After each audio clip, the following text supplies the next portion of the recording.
Let's talk about what that means. I'm joined today by Karthik Zaveri, Director Investments at Transcend Capital. Karthik, I hope that I've explained it in a way that most people will understand. But I know that you're a whiz at this, so maybe you'll do a better job than me. Would you say that my interpretation is correct, that you should now gravitate towards the shorter end of the spectrum? And what options exist from a fixed income standpoint to do that? So, yes, you're absolutely right, Alex. I mean, that is true. At the same time, for all the viewers, whenever the interest rates are going down, it's basically good news because you may feel a little shortchanged because now your deposit is going to earn lesser. Your debt mutual fund is going to earn a little bit lesser and all of that, which is okay. But having said that, when rates go down, your home loan rate goes down, profits are higher for companies. So when you invest in equities, those profits are going to be higher and all of that. So it's always an all-round good news when the rate cut happens. And I was hoping that, a rate cut happens because we do have a very strong trigger in the name of tariffs right now, where Indian companies really need to focus a lot more on manufacturing and doing it at home. And if they can, get money at a slightly cheaper cost, right from the retail guy to the SMEs to the large corporations, I think it's an all-round good thing to have happened. If it's not happened this time, let's hope it's going to happen next time. But the cycle has definitely begun. So if you want to start making investments in this, okay, then this is a good area if you want to, earn from corporate bonds and government securities. Like Alex said, there is a little bit of risk there. I mean, if it goes against you, but now we are looking at a downward cycle. So it's only going to be a profitable investment to do. Okay, but would you agree that most retail investors have now gravitated away from pure fixed income and moved towards hybrid strategies because of the tax treatment? And given what we know so far, what kind of investments would you say make sense to take advantage of where we are in the rate cut cycle with only one or maybe two more left? Right. So having said that, yes, you're right that people don't like that. But it's not so much, in my view, because of tax. It's more because the returns itself are about 6%, and which is in line with inflation, and that does not really help anybody's cause. So which is why people want to do hybrids. People have always wanted to do things like balanced advantage, which is like a conservative hybrid, so that they can at least earn about 8-9%. Tax treatment is efficient with those products because you get the benefit of long-term tax when you hold it beyond a year because they are classified as equity category. Then there are also, for the ones who want to go even to 10 and 11 and 12%, go to hybrid aggressive category. So that's also something that people are looking at. And the best advantage to be taken from a falling rate cut cycle is equities. Because see, what happens is the effect comes after about 2-3 months. The moment interest rates are cut, everybody benefits. If you are looking to buy a house, then you will be motivated to go and get your loan right now, because your interest outflow is going to be lesser. If you are motivated to, raise a loan, your cost is lower. The same applies for a company. With interest rates going down, there is profitability increase for everybody because the interest itself is saved. So money saved automatically is money earned. And that is a benefit from the retail investor to a large corporation. So which is why I think you can look at all investments across the board. Even if you want to do gilt funds, if you're a pure debt fund investor, even a gilt fund is probably a good idea at this time. Gilt fund being a government bond fund, yes, which only invests in government bonds. Karthik, the question is on repricing of loans as well. So a lot of viewers have home loans that are pending. They have a few other loans as well. What advice would you give on the repricing, and particularly if you are on, for example, the MCLR, which is the erstwhile way of determining the rates, which is the marginal cost of funds lending rate, which takes longer for repricing to take place. So if at all transmission has not happened and rates have not gone down on loans, it's likely that you are on MCLR. So what advice would you have about going to the bank and saying, hey, give me a better rate? So first thing, you need to look at your loans regularly. Each time there's a downward revision, you need to go and check with the bank whether this revision has happened in your account. If it is not, they also give you the facility of making a small payment and shifting to the new system, by which you get an immediate impact. As soon as the rate cut happens, within about a week's time, you get the intimation and your loan is also repriced. If it also doesn't happen, nothing to worry too much. but in a month or so, in a 2 month period, they will do the rate, adjustment. But it's good time. So at this time, don't be in a hurry to prepay, because now we are looking at a good another 12 to 18 months of a down cycle in interest rates. So you will be saving automatically on interest costs. Your tenure will be coming down on its own. So don't be in a rush to prepay. And the fund that you might have earmarked for prepayment, if you are conservative, maybe consider corporate bonds and government securities funds. And if you don't mind the equity risk, can hold on for about 5 years or so, go to equities, because equities will also turn around. And we are at a very interesting time.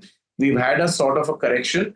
And as soon as this uncertainty with tariffs and all that moves away, you will see that the stock market will reverse, and you will again be back to making profits from equity. Okay. You are saying not to prepay a loan, and that's an interesting perspective. It is, in fact, what a lot of people advise. Can you break down why that is, though? And is it always true? For example, if you are in the first part of your loan and you're primarily paying back the principal, does it still make sense? And I'm talking about mortgage loans here, or home loans rather. Yes, absolutely. So, Alex, what happens is when you have just about started your loan, for example, or you are in the first 3 years, then at that time, your principal payment is the least. Now, at that point of time, if interest rates are moving up, what happens is even lesser principal is getting paid. So, in the earlier years, yes, you must make some prepayments. But even if you are in the earlier years and the interest rate cycle is downwards, then you are not in a rush to make prepayments. So, just a simple rule of thumb is, if the interest rates are moving up, keep a prepayment budget towards the end of the year or whenever you want to, because you will be automatically saving your tenure, you will be reducing your principal. When interest rates are moving down, never be in a rush to prepay. Invest your money elsewhere, then use the profits from there, and that time come and prepay your home loan. So essentially, rates are going up, consider prepayment. Rates are going down, don't prepay. And ideally, prepay from profits of equity investments and other investments, so that you have your capital plus you are automatically also augmenting your loan downwards. Yeah, that's good advice, because opportunity cost is what you need to bear in mind. What would you have done with the money if you had not prepaid? And this is a good point that Karthik is making. Now, the last part of this conversation, I want to talk to you about, Karthik, something that the Reserve Bank of India governor spoke about today. Now, there is RBI Retail Direct, which is a platform that they have started to allow investors, retail investors, to buy government bonds. Now, let's admit, it's not really taken off the way that it was initially envisaged, and people have not gone and bought government bonds themselves. People buy through either fixed income mutual funds or hybrid mutual funds which invest in these bonds. But now the announcement is that they're going to allow investors to buy treasury bills, which is any government paper that is less than 1 year in duration, on an SIP basis, which sounds interesting, but do you think that there'll be takers? No, there will not be any takers for that. The reason for that is very simple. So long, it's not about RBI, it's not about treasury bond, it's not about government security, it's not about any of these facilities of SIP or anything like that. We have to fundamentally understand one basic about investments per se. So long as your money is 5 lakhs, 10 lakhs or lesser, you don't mind doing DIY by looking at advice that you get from the media, by reading whatever is written in the newspaper, so on and so forth. The moment you have a slightly higher amount of money, then everybody gets serious about it, whether it's a 25-year-old or a 55-year-old. And that's the time people want to talk to a human being and get that point of view ratified, or a second opinion, or actually work through a broker intermediary. So this is not like a travel portal where you can actually book a ticket very simply and you don't need a travel agent. Financial management is far more complex. So till the time there are no intermediaries or brokers involved here, this thing will not take off, because on their own, people will only do that much limited amount of activity. When there are corporations, and if we talk about direct funds, which is a direct connection here, that does well because a lot of corporations have their own departments and teams to invest here. And there is a collective of people who will invest into index funds. Those things can be direct mode. But when you have to do a strategy, a planning, an allocation, and all of that, you need another person, you need a professional to speak to. So without this, I don't really see this thing taking off. Yeah, and the other aspect, of course, is that the tax treatment, and this is the last aspect. I don't ever say that you should determine your investment based on the taxes, but then there is no tax advantage for you to do this. You might as well look at a liquid fund or some other instrument so that you don't have to have the hassle.